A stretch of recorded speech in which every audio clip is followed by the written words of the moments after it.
మన ప్రభువైన యేసు క్రీస్తు నామములో మీకు శుభములు తెలియజేస్తున్నాను. ప్రకటన గ్రంథము 15వ అధ్యాయము మొదటి వచనములో యోహాను 7 తెగుళ్ళు చేత పట్టుకున్న 7 దూతలను చూశానని రాస్తూ ఉన్నాడు.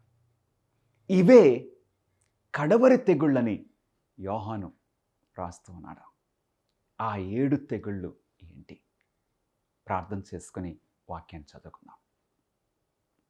మహాపరిశుద్ధుడా, మీకే స్తుతులు స్తోత్రములు. పరలోకమందు సింహాసన ఆసీనుడు అయిన మా ఘనమైన తండ్రి, మీ పాదములకు స్తుతులు స్తోత్రములు. ఈ సమయమందు ప్రత్యేకంగా ప్రకటన గ్రంథము 15వ అధ్యాయం 16వ అధ్యాయములు మేము చదువుకొంచుండగా మీ పరిశుద్ధాత్మను మాకు బోధకునిగా అనుగ్రహించి ఈ విషయములు గ్రహించినట్లు మా మనోనేత్రములు తెరవమని, ఈ వాక్య పరిచర్య ద్వారా మా ప్రభువును మీ ప్రియకుమారుడైన నజరుడైన యేసు క్రీస్తు వారు మహిమపరచబడినట్లు మీరు నడిపించుకోమని యేసు నామములో అడిగి వేడుకొంచున్నాం తండ్రి, ఆమేన్. ప్రియులారా, మనం ప్రకటన గ్రంథం ఈ స్టడీలో ఇప్పటి వరకు 7 ముద్రలను చూసాం. అటు తర్వాత 7 బూరల గురించి కూడా మనం చూసాం. ఈ 7 ముద్రల గురించి మనం చదువుకున్నప్పుడు, 7 బూరల గురించి మనం చదువుకున్నప్పుడు ప్రాముఖ్యంగా 2 మాటలు మనం జ్ఞాపకం చేసుకోవాలని నేను కోరుచున్నాను. మొట్టమొదటిది ఇంట్రొడక్షన్. జ్ఞాపకం ఉన్నది కదండి. ఆ 7 ముద్రలకు, ఆ 7 ముద్రలు ప్రకటన గ్రంథము 6వ అధ్యాయంలో కనపడుతున్నాయి. కానీ ప్రకటన 4వ అధ్యాయము 5వ అధ్యాయము ఒక ఇంట్రొడక్షన్గా, ఉపోద్ఘాతంగా మనం చూసాము. జ్ఞాపకం ఉన్నదా? ఆ 7 ముద్రల గురించి మనం చూస్తున్నప్పుడు దేవుని సింహాసనాన్ని మనం చూసాం. 24 పెద్దలు, 4 జీవులను చూసాం. సింహాసన ఆసీనుడైన తండ్రి అయిన దేవుని యొక్క కుడి చేతిలో ఆ గ్రంథము, 7 ముద్రలు వేయబడిన ఆ గ్రంథాన్ని మనం చూసాం. ప్రకటన గ్రంథము 5వ అధ్యాయంలో మన ప్రభువైన యేసుక్రీస్తు వారిని చూసాం. ఒక గొర్రెపిల్లగా, వధింపబడినట్లుండిన గొర్రెపిల్లగా మన ప్రభువైన యేసుక్రీస్తు వారు ఆ 24 పెద్దలు మధ్యలో తండ్రి అయిన దేవుని యొక్క కుడి చేతిలో నుండి ఆ గ్రంథమును, 7 ముద్రలు వేయబడి ఉన్న ఆ గ్రంథమును తీసుకోవటము మనము ప్రకటన గ్రంథము 5వ అధ్యాయంలో చూసాం. అప్పుడు మనకి ఎంతో ఆనందం కలిగింది. అట్లాగే 7 బూరల గురించి మనం చదువుకున్నప్పుడు కూడా మనం చూసాం. ఉపోద్ఘాతము. ఈ 7 బూరలు ప్రకటన గ్రంథము 8వ అధ్యాయము 9వ అధ్యాయంలో, ఈ 2 అధ్యాయాల్లో మనకు కనపడుతున్నాయి. ఆ 7 బూరల గురించి ప్రారంభం కాకముందు ఉపోద్ఘాతాన్ని మనం చూసాం. ఇంట్రొడక్షన్ ఎక్కడ? ప్రకటన గ్రంథము 8వ అధ్యాయము 2వ వచనము నుండి 4వ వచనం వరకు దేవుని సింహాసనాన్ని చూసాం. దేవుని సింహాసనం ముందు ఒక బలిపీఠమును చూసాం. ఆ బలిపీఠం దగ్గర ఒక దేవదూత. ఆ దేవదూతకు బహుధూపద్రవ్యములు ఇవ్వబడి ఉన్నట్లు మనం ప్రకటన గ్రంథము 8వ అధ్యాయము 2, 3, 4 వచనాల్లో చూసాం. ఆ దూత ఏం చేస్తున్నారు? ఆ ధూపద్రవ్యములు తీసుకుని దూత ఏం చేస్తున్నారు? పరిశుద్ధుల ప్రార్థనలకు ఆ ధూపద్రవ్యములు కలుపుచున్నట్లు మనం చూసాం. చక్కటి ఇంట్రొడక్షన్. గమనిస్తున్నారా ప్రియులారా? అవును, మనము అట్లాగే ఈ 7 తెగుళ్ళు గురించి మనము ప్రకటన గ్రంథము 16వ అధ్యాయంలో చూస్తున్నాము. ప్రకటన గ్రంథము 16వ అధ్యాయంలో ఆ 7 తెగుళ్ళు కూడా ఒకే అధ్యాయంలో మనకు కనపడుతున్నాయి. కానీ దానికి ఇంట్రొడక్షన్, ఈ 7 తెగుళ్లకు ఉపోద్ఘాతాన్ని మనము ఇంతకుముందు ఆ ఫార్మాట్ ప్రకారంగా చూస్తే ఈ 7 తెగుళ్లకు కూడా ఒక చక్కటి ఇంట్రొడక్షన్ ఉన్నది. ఒకసారి చూద్దామా? ప్రకటన గ్రంథము 15వ అధ్యాయము మొదటి వచనము. ప్రకటన గ్రంథము 15వ అధ్యాయంలో కేవలము 8 వచనాలు మాత్రమే. ఈ 8 వచనములు ఈ 7 తెగుళ్లకు ఒక చక్కటి ఇంట్రొడక్షన్. ప్రకటన 15వ అధ్యాయము మొదటి వచనము. మరియు ఆశ్చర్యమైన మరి ఒక గొప్ప సూచన పరలోకమందు చూచితిని. అదేమనగా 7 తెగుళ్ళు చేత పట్టుకుని ఉన్న 7 దూతలు. ఇవే కడవరి తెగుళ్ళు. వీటితో దేవుని కోపము సమాప్తమాయన. ఇవే కడవరి తెగుళ్ళు. హల్లెలూయా. ఇవే ఫైనల్ లాస్ట్ ప్లేగ్స్. అలాంటి మాట మనకు విన్నప్పుడు ఇదే ఆఖరి శిక్ష. ఆ దెబ్బ కొడుతున్నప్పుడు ఇదే ఆఖరిది అన్నప్పుడు అమ్మయ్య అయిపోతుంది అని మనకి ఎంతో ఆనందం కలుగుతుంది. ఇదేనండి లాస్ట్ ట్రీట్మెంట్, లాస్ట్ ట్యాబ్లెట్ ఇదే. ఆ ట్యాబ్లెట్స్ వేసుకోవటం ఎంతో బాధ అనిపించింది మనకి. కానీ ఇదే లాస్ట్ ట్యాబ్లెట్ అన్నప్పుడు మనము సంతోషంతో తీసుకుంటాం. 7 లాస్ట్ ప్లేగ్స్. గమనిస్తున్నారా ప్రియులరా? ఒకసారి దేవుని వాక్యంలో తెగుళ్ళు గురించి మనం చూద్దాము.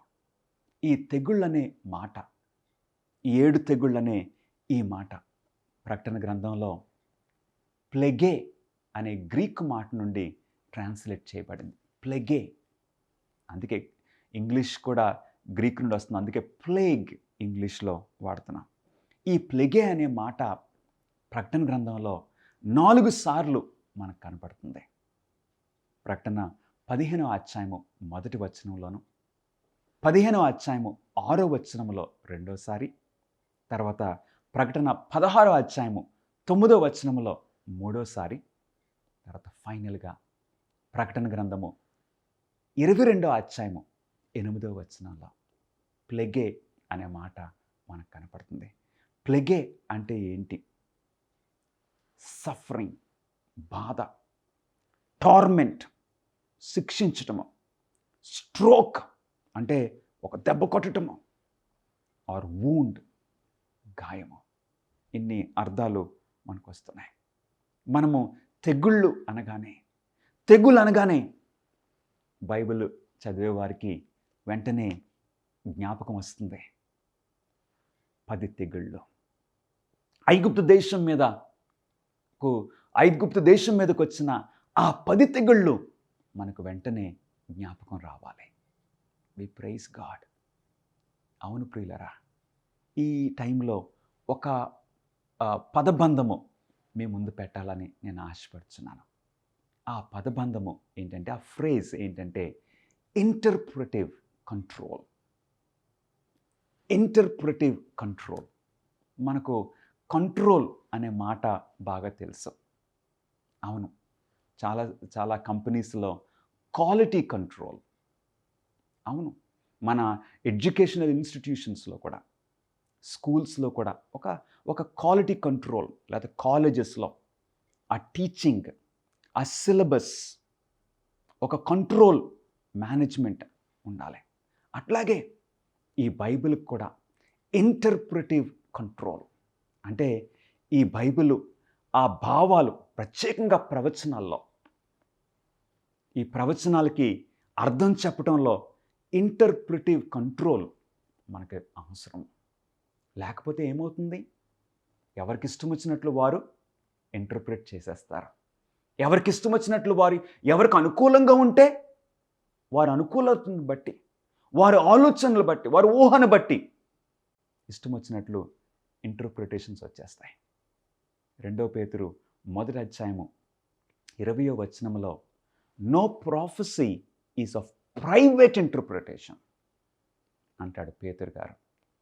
ప్రైవేట్ ఇంటర్ప్రిటేషన్ మనం ఇవ్వటానికి వీలు లేదు. మరి ఎలాగ బ్రదర్? ఎట్లాగా? ఆ ఇంటర్ప్రిటివ్ కంట్రోల్ ఎలా ఉన్నది? ప్రత్యేకంగా దానియేలు గ్రంథంలో ఉన్న ప్రవచనాల్లో, ప్రకటన గ్రంథంలో ఉన్న ఈ ప్రవచనాల్లో దేవుడు ఆ ఇంటర్ప్రిటివ్ కంట్రోల్ని ఇన్సర్ట్ చేశారు. అవునండి, ఆ కంట్రోల్ మనకి ఈ అర్థం చెప్పటానికి, కరెక్ట్ ఇంటర్ప్రిటేషన్, బైబిల్ ప్రకారంగా ఇంటర్ప్రిట్ చేయటానికి మనకు ఆ కంట్రోల్ వస్తుంది. ఎట్లాగంటే రిపిటీషన్. జ్ఞాపకం ఉన్నదండి, ఈ ఈ అపోకలిప్టిక్ ప్రాఫెసీస్లో దానియేలు గ్రంథంలో ఉన్న ప్రవచనాలు, ప్రకటన గ్రంథంలో ఉన్న ప్రవచనాలని అపోకలిప్టిక్ ప్రాఫెసీస్ అంటున్నారు. ఎందుకు అపోకలిప్టిక్ ప్రాఫెసీస్ అంటున్నారని మనకు ప్రశ్న కలగవచ్చు. ప్రకటన గ్రంథంలో మొట్టమొదటి మాట ఏంటో తెలుసండి? ప్రకటన గ్రంథము 1వ అధ్యాయము 1వ వచనంలో గ్రీకులో అపోకలిప్సిస్, యేసుక్రీస్తు. అపోకలిప్సిస్. అవును, రెవల్యూషన్ అనే మాట గ్రీకు భాషలో అపోకలిప్సిస్. అందుకే ఈ ప్రవచనాలని, ప్రకటన గ్రంథంలోని ప్రవచనాలని అపోకలిప్టిక్ ప్రాఫెసీస్. ఈ అపోకలిప్టిక్ ప్రాఫెసీస్లో ఇంటర్ప్రిటివ్ కంట్రోల్ ఎట్లా పెట్టారు? దేవుడు మనందరికంటే ఆయన జ్ఞాననిధి. అందుకు దేవుడు ముందే ఇన్సర్ట్ చేశారండి. మానవులమైన మనమైతే అది హద్దులు తప్పిపోతున్నప్పుడు, పిల్లలు అల్లరి చేస్తున్నప్పుడు అప్పుడు మనం ఆలోచన చేస్తాం, ఎట్లాగా వీరిని కంట్రోల్ చేయాలి, ఎట్లాంటి కంట్రోల్ మెజర్స్ మనం తీసుకోవాలి. బట్ దేవునికి అట్లాంటిది లేదు. మన జ్ఞాననిధి. పాపము ఈ భూమి మీదకి రాకముందే గొర్రెపిల్ల వధింపబడింది. జగత్ పునాది వేయబడక మునిపే గొర్రెపిల్ల వధింపబడిందని దేవుని వాక్యం సెలవిస్తుంది. God is in control. మనం ఆధారపడనక్కర్లేదు. అందుగురించే అంజూరపు చెట్లు పూయకుండానను, ద్రాక్ష చెట్లు ఫలింపకపోయినను, సాలలో పశువులు లేకపోయినను మనం యెహోవా యందు ఆనందించవచ్చు. God is in control. అందుకు దేవుడు ఆయన వాక్యంలో, ప్రత్యేకంగా ఈ ప్రవచనాల్లో ఇంటర్ప్రిటివ్ కంట్రోల్ ఎట్లా పెట్టారో జస్ట్ చూద్దామండి. ప్రకటన గ్రంథంలో ఈ ప్రాఫెసీస్ ఏం కనబడుతున్నాయి? రిపిటీషన్. మనం చూసాం. 7 సంఘాల గురించి మనం చూసినప్పుడు, 7 ముద్రల గురించి మనం చదువుకున్నప్పుడు, 7 బూరల గురించి మనం చదువుకున్నప్పుడు ఏంటండి ఇవన్నీ? రిపిటీషన్. అవును, అదే టైం ఫ్రేమ్ని వేరు కోణాల నుండి మనం చూసాం. ఈ ఈ 7 సంఘముల ద్వారా, 7 ముద్రల ద్వారా, 7 బూరల ద్వారా ఇప్పుడు 7 తెగుళ్లను మనం చూడబోతున్నాం. గమనిస్తున్నారా ప్రియులరా? సో ఇప్పుడు ఎక్కడన్నా పొరపాటు వస్తే మనం పట్టేసేయచ్చు బైబిల్ స్టూడెంట్స్గా. అట్లాగే దానియేలు ప్రవచనాల్లో కూడా ఆ ఇంటర్ప్రిటివ్ కంట్రోల్ మనకి ఎట్లా కనపడుతుంది? దానియేలు గ్రంథము 2వ అధ్యాయంలో ఒక చక్కటి ప్రవచనము మనం చూస్తున్నాం. మెటల్స్ ద్వారా దేవుడు ఒక ప్రాఫిటిక్ టైం టేబుల్ ఇచ్చారు. లోహముల ద్వారా బంగారు శిరస్సు, వెండి ఛాతీ, ఈ రొమ్ములు వెండి, అటు తర్వాత ఈ ఉదరము ఏంటండి, బ్రాస్, ఇత్తడి ఉదరము, తర్వాత మోకాళ్ళు, ఇనుము మోకాళ్ళు, అటు తర్వాత ఇనుము మట్టితో ఉన్న ఆ పాదములో ఏంటండి, గ్రేట్ ఎంపైర్స్, ఈ ప్రపంచాన్ని పరిపాలన చేసిన ఆ ఎంపైర్స్. బబులోను కాలములో ఆ ప్రవచనము దానియేలు గ్రంథం 2వ అధ్యాయము నెబుకద్నెజరుకి దేవుడిచ్చారు. బబులోను కాలంలోనే. బబులోను తర్వాత ఏ రాజ్యం వస్తుందో, దాని క్యారెక్టరిస్టిక్స్ ఎలా ఉంటాయో దేవుడు ముందే ఇచ్చేశారు. బబులోను తర్వాత మాది పార్శిక రాజ్యము, అటు తర్వాత గ్రీకుల రాజ్యము, అటు తర్వాత రోమా రాజ్యము. రోమా రాజ్యం తర్వాత అది 10 పాదములకు 10 వేళ్ళు ఉన్నట్లుగా 10 ముక్కలు అయిపోయింది. అదే ప్రవచనము, అవే ఎలిమెంట్స్ దానియేలు గ్రంథము 7వ అధ్యాయంలో మరొక ప్రవచనం కనపడుతుంది. ఆ 4 రాజ్యాలే, బబులోను, మాదీపార్సిక రాజ్యము, గ్రీకుల రాజ్యము, రోమా రాజ్యం, ఆ 4 కింగ్డమ్స్. మరలా దానియేలు గ్రంథం 7వ అధ్యాయంలో ఇప్పుడు క్రూర జంతువులుగా, అవును, 4 జంతువులు సముద్రంలో నుండి బయటకు రావడం దానియేలు గ్రంథము 7వ అధ్యాయము 3వ వచనంలో భిన్నంగా ఉన్న ఆ 4 జంతువులు. మొట్టమొదటిది ఒక సింహము, రెండవది ఎలుగుబంటి, మూడవది ఒక చిరుతపులి, నాలుగవది ఇక ఒక క్రూర మృగం అని దానియేలు రాస్తున్నాడు. గమనిస్తున్నారా? ఆ కంట్రోల్, ఇంటర్ప్రిటివ్ కంట్రోల్. ఇప్పుడు ఎక్కడన్నా మనం పొరపాటు పడుతున్నామో అంటే అది మనల్ని బయటికి తీసి చూపించేస్తుంది. తర్వాత ఇదే దర్శనము అంటే ఇదే ఫార్మాట్లో దేవుడు దానియేలు గ్రంథము 8వ అధ్యాయంలో మరొక దర్శనం ఇచ్చారు. ఎ డిఫరెంట్ విజన్, కానీ ఇదే ఫార్మాట్. అక్కడేమో రెండు సాధు జంతువులు, ఒక పొట్టేళ్ళు, తర్వాత ఒక మేకపోతు. అదే విషయం. తర్వాత దానియేలు గ్రంథము 11వ అధ్యాయంలో 4వసారి ఈ విషయాల్ని మరలా దేవుడు దానియేలుకు దర్శనంలో చూపించారు. అది దానియేలు గ్రంథం 11వ అధ్యాయంలో ఉన్నది. గమనిస్తున్నారా ప్రియులారా? ఇంటర్ప్రిటివ్ కంట్రోల్. ఎందుకంటే 2 పేతురు 1వ అధ్యాయంలో పేతురు ఈ విధంగా రాస్తున్నాడు. ప్రవచనము ఎప్పుడునూ మనుష్యుని ఇచ్చను బట్టి కలుగలేదు. పేతురు రాసిన 2వ పత్రిక 1వ అధ్యాయము 21వ వచనము, ఏలయనగా ప్రవచనము ఎప్పుడునూ మనుష్యుని ఇచ్చను బట్టి కలుగలేదు, కానీ మనుష్యులు పరిశుద్ధాత్మ వలన ప్రేరేపింపబడిన వారై దేవుని మూలంగా పలికిరి. మనుషుని ఇచ్చను బట్టి కాదు, మనుషుని ఊహను బట్టి కాదు, మానవుని యొక్క జ్ఞానమును బట్టి ప్రవచనం కలగలేదు, మానవుని యొక్క రీసెర్చ్ బట్టి కాదు, లేక కొంతమంది కలుసుకుని కూడుకుని బ్రెయిన్ స్టార్మింగ్ చేసుకుని ఈ ప్రవచనాన్ని పెట్టడం. నో. ప్రవచనం ఎలా కలిగింది?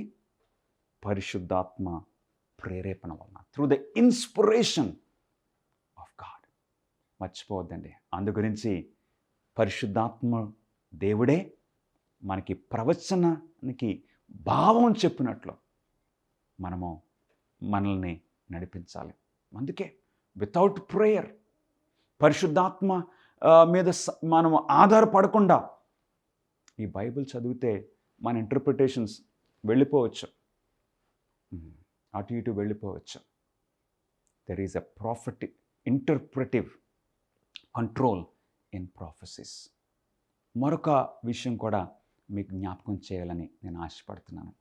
యెషయా గ్రంథము 8వ అధ్యాయము, యెషయా గ్రంథము 8వ అధ్యాయము 20వ వచనంలో యెషయా ప్రవక్త కూడా ప్రవక్త ద్వారా దేవుడు మనకు తెలియజేస్తున్నారు ఇంటర్ప్రిటివ్ కంట్రోల్. ఎట్లాగా? యెషయా 8:20లో దేవుని వాక్యము ఈ విధంగా సెలవిస్తుంది. ధర్మశాస్త్రమును ప్రమాణవాక్యమును విచారించుడి. ఈ వాక్య ప్రకారము వారు బోధించని ఎడల వారికి అరుణోదయము కలుగుతాం. అంటే ఏంటండి? ఇంగ్లీష్లో to the law and to the testimony. Law, ధర్మశాస్త్రము అంటే ఏంటి? ధర్మశాస్త్రమును ప్రమాణవాక్యమును విచారించడే. సో ఆ రెండింటినీ మీరు కన్సల్ట్ చేయండి. ఆ ప్రకారము వారు బోధించని ఎడల వారికి అరుణోదయము కలుగుతాం. ఏంటి ధర్మశాస్త్రము ప్రమాణవాక్యము అంటే ఏంటి? ధర్మశాస్త్రం అంటే దేవుడు తన స్వహస్తముతో రాసిచ్చిన 10 ఆజ్ఞలు. అవునండి. కన్సల్ట్ దేవుని 10 ఆజ్ఞలను మీరు చూడండి, కన్సల్ట్ చేయండి. తర్వాత రెండోది ప్రమాణవాక్యము, టెస్టిమనీ. టెస్టిమనీ అంటే ఏంటి? ఆ టెస్టిమనీ అంటే ఏంటో, ప్రమాణవాక్యము అంటే ఏంటో మనం చూద్దామండి. ప్రకటన గ్రంథము 19వ అధ్యాయము 10వ వచనంలో దేవుని వాక్యము ఈ విధంగా సెలవిస్తుంది. ప్రకటన 19:10లో ఇక్కడ దేవదూత అందుకు నేను అతనికి నమస్కారము చేయుటకై అతని పాదముల ఎదుట సాగిలపడగా అతడు, వద్దు సుమి, నేను నీతోనూ యేసును గూర్చిన సాక్ష్యము చెప్పు నీ సహోదరులతోనూ సహదాసుడను. దేవునికే నమస్కారము చేయము. యేసును గూర్చిన సాక్ష్యము ప్రవచన సారమని నాతో చెప్పను. ప్రమాణవాక్యం అంటే testimony, testimony of the prophets. ప్రమాణవాక్యం అంటే ప్రవక్తలు రాసిన ఈ వాక్యాలు. మనం దేన్ని కన్సల్ట్ చేయాలి? For interpretive control. మనది కరెక్ట్ ఇంటర్ప్రిటేషన్, మనం కరెక్ట్గా దీనికి భావం ఇస్తున్నామా లేదా అని మనం తెలుసుకోవడానికి ఎక్కడికి వెళ్ళాలి? దేవుని 10 ఆజ్ఞలు, రెండవది ప్రమాణవాక్యం అంటే బైబిల్. దేవుడు తన హస్తముతో రాసిన ఆ 10 ఆజ్ఞలను ప్రవక్తల ద్వారా దేవుడు రాయించిన ఈ మాటలను, వీటి ప్రకారంగా, ఈ వాక్య ప్రకారంగా వారు బోధించని ఎడల వారికి అరుణోదయము కలుగదు. ఎందుకంటే నో లైట్ ఇన్ దెమ్. వారికి అరుణోదయము కలగలేదు. వారు దేవుడు పంపించిన వారు కాదు. దేవుని ఆత్మచేత వారు బోధించేవారు కాదు. అంటే దేవుని ఆత్మ వారిని పంపించకపోతే ఇంకెవరు పంపించారు? దురాత్మ. And ఇంటర్ప్రిటివ్ control. గమనిస్తున్నారా నా ప్రియ స్నేహితులారా? ఒకసారి ప్రకటన గ్రంథము ఈ కడవరి తెగుళ్ళు గురించి మనం చూద్దాం. కడవరి తెగుళ్ళు అనగానే ప్రకటన గ్రంథం 15వ అధ్యాయం 1వ వచనంలో ఇవే కడవరి తెగుళ్ళు. కడవరి తెగుళ్ళు అనగానే మనకు వెంటనే మరి ఇంకా వేరే తెగుళ్ళు ఏమన్నా ఉన్నాయా ఇంతకు ముందు అనే ఆలోచన మనకు కలుగుతుంది. అవును ప్రియులరా, ప్రకటన గ్రంథం నిర్గమాకాండము 9వ అధ్యాయము 14వ వచనంలో మనకు దేవుడు ఈ తెగుళ్ళు ఐగుప్తు మీదకి ఈ తెగుళ్ళు పంపించినట్లు ఆ మాట తెగుళ్ళు అనే మాట వాడబడింది. నిర్గమాకాండము 19వ అధ్యాయము 14వ వచనము, సమస్త భూమిలో నా వంటి వారెవరునూ లేరని నీవు తెలుసుకొనవలనని ఈసారి నేను నా తెగుళ్ళన్నీ నీ హృదయము నొచ్చినంతగా నీ సేవకుల మీదకిని నీ ప్రజల మీదకిని పంపెదను.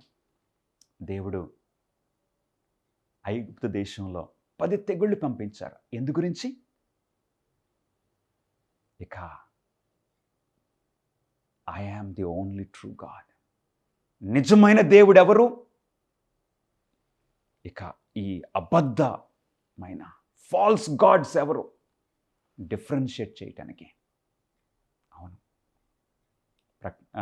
నిర్గమాకాండము 9:14లో ఆ 10 తెగుళ్ళకి యొక్క కారణము దేవుడు సెలవిస్తున్నారు. వారు దేవతలు, దేవుళ్ళు కారు. అందుగురించే మీరు తేడా తెలుసుకోవడానికి ఐఎమ్ సెండింగ్ దిస్ ప్లేగ్స్. ఆ తెగుళ్ళు పంపించకముందు దేవుడు ఫరోతో ఎంతో బ్రతిమాలారు. మోషేని పంపించారు. మోషే చెప్పిన ఆ వర్తమానం వింటే ఈ తెగుళ్ళు అవసరత లేకపోవను. అవును ప్రియులరా, దట్ ఈస్ అవర్ గాడ్. మన దేవుడు శిక్షించటంలో ఆయనకి సంతోషం లేదు. యెహెజ్కేలు గ్రంథము 33వ అధ్యాయం 11వ వచనంలో I have no pleasure in the death of the wicked. దుర్మార్గుడు తన దుర్మార్గతను బట్టి నశించడం ద్వారా నాకు సంతోషం కలుగుదా. యెహెజ్కేలు 33వ అధ్యాయము 11వ వచనంలో కాగా వారితో ఇట్లనము, నా జీవము తోడు దుర్మార్గుడు మరణము నొందుట వలన నాకు సంతోషము లేదు. అవును, దేవునికి సంతోషం లేదు. దుర్మార్గుడు తన దుర్మార్గత నుండి మరలి బ్రతుకుట వలన నాకు సంతోషము కలుగును. కాబట్టి ఇశ్రాయేలు వారలారా, మనసు త్రిప్పుకొనుడి, మీ దుర్మార్గతను బట్టి మరలి మనసు త్రిప్పుకొనుడి, మీరెందుకు మరణం నొందుదురు? ఇదే ప్రభువగు యెహోవా వాక్కు. అవును, దేవునికి, మన దేవునికి, ఈ బైబిల్ బోధిస్తున్న ఈ దేవునికి శిక్షించడంలో సంతోషం లేదా? కానీ రక్షించడంలో ఆయనకు సంతోషం ఉన్నది. గమనిస్తున్నారా ప్రియులరా?